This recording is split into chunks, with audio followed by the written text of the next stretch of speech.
हाँ जी, तो आरबीआई ने कुछ बैंकों पर इम्पोज कर दिया है restriction under the section of 35 of regulatory act 1949। कौन से वो बैंक है उनके नाम मैं रिवील करूंगा, क्यों ये रिस्ट्रिक्शन किया गया है वो बताऊंगा, लोग क्यों फंसते हैं ऐसे बैंक से चक्करों में वो भी बताऊंगा, और आपका पैसा कैसे निकलेगा इन बैंकों से वो भी आपको पता चलेगा।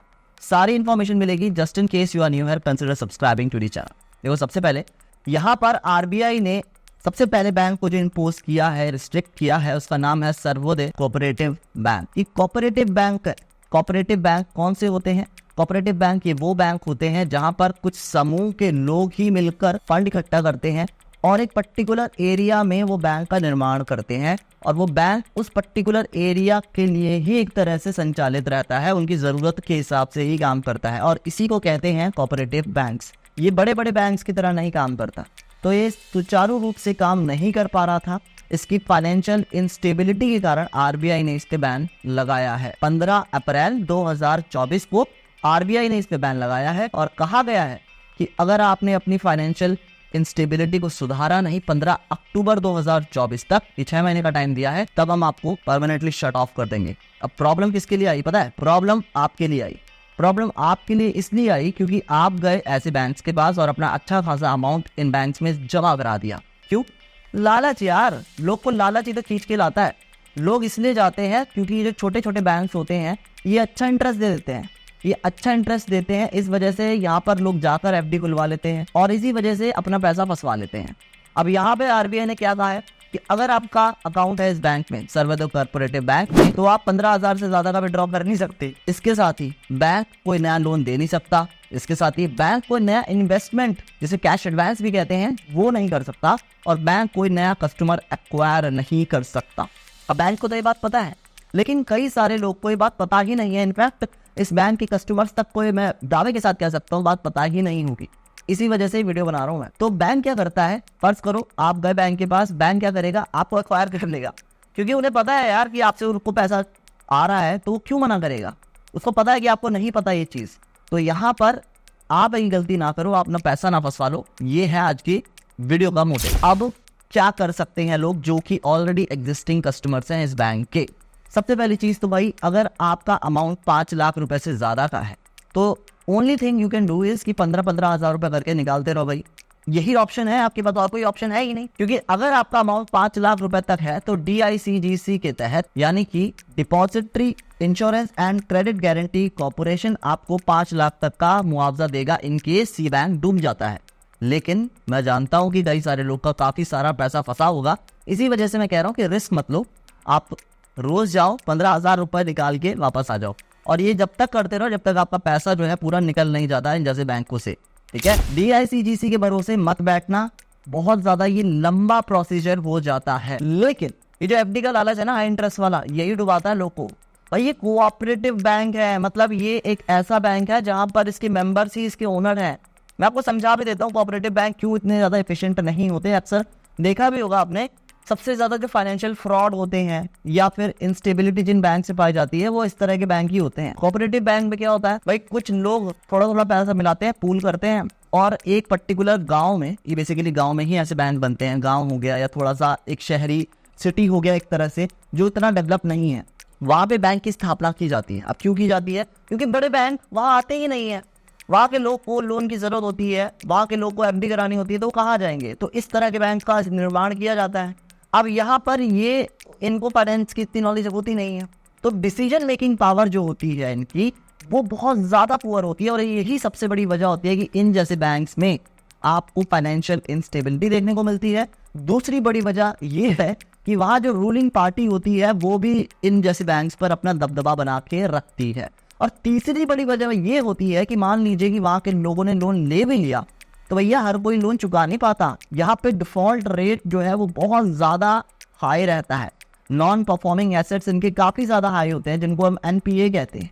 इस वजह से भाई इनकी जो नैया है वो डूब जाती है, और जो आम ग्राहक है जो सोचता था कि मैं अपने एफडी पर इतना % का इंटरेस्ट कमाऊंगा, वो गया पानी में, उसका पैसा भी गया पानी में।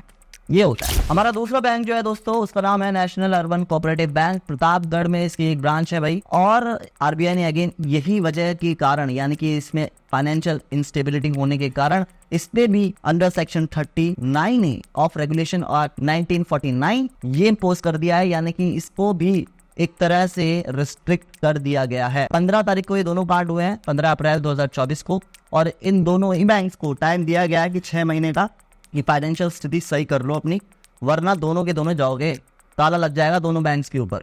अब इसमें तो और बुरा हाल है भाई, यहाँ के लोगों को, यानी कि यहाँ के कस्टमर्स को ये बोला गया है कि आप 10,000 रुपए से ज्यादा की धनराशि नहीं निकाल सकते। तो जिन लोग का पैसा अब यहाँ पे भी फंसा है वो भी सेम प्रोसेस को फॉलो करेंगे। वहां पे तो सर्वोदय में तो आप 15,000 निकाल सकते थे, यहाँ तो 10,000 ही निकाल सकते हो। तो अब मुझे नहीं पता कितनों का पैसा यहाँ पे, कितना रुपए का पैसा डाला है उन्होंने, लेकिन अगर आपकी जो धनराशि है वो 5 लाख से अधिक की है तो भाई फटाफट से रोज जाओ बैंक में, निकाल के 10-10 हजार रुपए लेके आओ। मैं जानता हूँ कि दर्द होगा, मैं जानता हूँ कि आपको असुविधा होगी, लेकिन लालच भी तो आप ही ने किया था ना यार। हाई एफडी के चक्कर में इंटरेस्ट मिलेगा मुझे एफडी पे, है ना, यही रीजन होता है यार, और कोई रीजन नहीं होता। क्यों कोई बंदा ऐसे कोऑपरेटिव बैंक में जाएगा जहाँ पर इस तरह की चीजें होती हैं? खुद सोच के देखो। अब इस बैंक को भी आरबीआई ने कह दिया कि आप नया लोन नहीं दे सकते, कोई कैश एडवांस नहीं ले सकते, कोई एसेट परचेज नहीं कर सकते, और साथ के साथ ही कोई नए कस्टमर्स को एक्वायर नहीं कर सकते। तो अगर आप सोच रहे थे कि भाई मैं जाके इस बैंक में या सर्वोदय बैंक में जाकर अपना खाता खुलाऊं, भाई माफ कर देना, हाथ जोड़ लेना, मत जाना, ठीक है। मैंने आपको रास्ता बता दिया कि 10,000 रुपए जो है आप निकाल सकते हैं। अगर आपकी धनराशि 5 लाख से अधिक की है, निकाल के वापस आ जाइए। हालांकि DICGC के तहत आपको अगेन 5 लाख तक का जो मुआवजा है वो दे देगा, लेकिन यार क्यों भरोसा करना है इन लोगों पे? मत करो भरोसा, अपने आप पे भरोसा करो। बस अपना पैसा खुद से जाके निकाल के ले आओ, क्या पता ना ही मिले, हो सकता है, कुछ भी हो सकता है यार। कोऑपरेटिव बैंक है वो। अच्छा, कई बार मेरे मन में ये भी सवाल आता है, आई एम श्योर आप में से कई सारे लोग के मन में भी आता होगा कि आरबीआई यार ये कोऑपरेटिव बैंक को बंद ही क्यों ना कर दे, सीधा बंद ही कर दो ना। लेकिन कर नहीं सकते, क्योंकि हमारे देश में कई सारे रूरल एरियाज हैं जहाँ पे बड़े प्लेयर्स जैसे कि HDFC, SBI, ICICI, एक्सिस ये नहीं जाएंगे, उनको कोई फायदा नहीं है वहाँ जाने से। इनफैक्ट अगर वो जाते हैं तो उनका जो NPA है वो बढ़ जाएगा, यानी कि नॉन परफॉर्मिंग एसेट्स जो है वो बढ़ जाएंगे, क्योंकि वहाँ के लोग डिफॉल्ट ज्यादा करते हैं। तो अगर बड़े प्लेयर्स नहीं जाएंगे तो किसी ना किसी को तो आना पड़ेगा ना। तो किसी ना किसी में आते हैं ये कोऑपरेटिव बैंक, जहाँ के कुछ चुनिंदा लोग, जैसे कि आपने अभी पंचायत देखा होगा, वैसे गाँव है, वहाँ के कुछ गाँव के मुखिया, गाँव के थोड़े से वेल्दी पीपल चंदा इकट्ठा करते हैं एक साथ और एक बैंक का निर्माण कर लेते हैं, फिर लोगों को लोन बांटना शुरू करते हैं और उनसे अच्छे से इंटरेस्ट भी वसूल करते हैं। तो लोग वहाँ पे इसलिए भी लोन ले लेते हैं कि भाई हम सरकारी बैंक में जाएंगे तो हमें ज़्यादा इंटरेस्ट मिलेगा, हम SBI में जाएंगे तो ज़्यादा इंटरेस्ट देना पड़ रहा है, हम कोऑपरेटिव बैंक में जाएंगे तो हमें कम इंटरेस्ट देना पड़ेगा अगर हम लोन लेते हैं। पहली बात तो ये भी है। दूसरी बात ये भी है कि अगर हम FD वगैरह करा लेते हैं तो भाई हमें ज़्यादा इंटरेस्ट मिलेगा।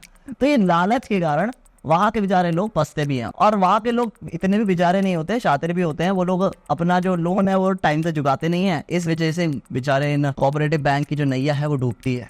तो मतलब एक तरह से देखा जाए ना कि ये पूरा सिस्टम ही गड़बड़ाया हुआ है, समझ रहे हो आप। एक तरह से ये देखा जाए कि बैंक तो तुमने बना दिया, लेकिन उसमें कोई प्रोफेशनल तो बैठाओ, उसको सुचारू रूप से चलाने के लिए तुम वही लोग बैठा रहे हो जिन्होंने पैसा इकट्ठा करा है। तो वो बैंक डूबेगा ही डूबेगा ना, क्योंकि उनके पास डिसीजन मेकिंग पावर है वो उतनी हाई लेवल की नहीं है। किसको लोन देना है, किसको लोन नहीं देना, ये भी बहुत मैटर करता है। क्रेडिट स्कोर इसीलिए नहीं बनाया हुआ, वहाँ कोई क्रेडिट स्कोर नहीं देखा जाता, वहाँ बस देखा जाता अच्छा ये वो बंदा है, इसका जानने वाला है, अच्छा चलो दे देते हैं इसको लोन, ऐसा चलता है।